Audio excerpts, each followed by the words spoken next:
Manohy ireo hetsika ara-tsosialy efa fanaony vadin'ny filoha-pirenena Voahangy Rajaonarimampianina sy ny ekipany.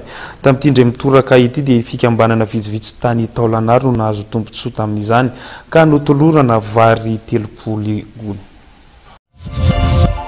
Namaly ny fangatahany fikambanana tany Tolagnaro ny vadin'ny filoha-pirenena Voahangy Rajaonarimampianina ka vary 30 lasaka no nozaraina ho an'ny marary ao amin'ny hôpitaly Filbertsiranana Ambonato sy ny marary ao amin'ny toby Nenilava ary ho an'ny akany avitra fitezaina zazakambody. Ny mpanolotsaina ny ministeran'ny indostria sy ny fampiroboroboana ny sehatra tsy miankina tany toerana sy ny filohan'ny fikambanana toateny no nanolotra ny fanomezana izay natrehan'ny ben'ny tanàna tao an-toerana. Araka le hetaheta ny andriamatoa minisitra sy ny vadin'ny filoha-pirenena dia hoan'ireo marary zany zay no melana azy ka dia rasoanareo fisaboana satria adidy mavesatra andraikitra goavana amin'ny raisinareo.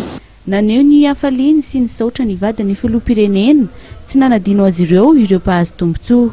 Faliana lehibe ho anay ary makasitraka anareo izay tsy manadino anay eto mitoby Nenilava.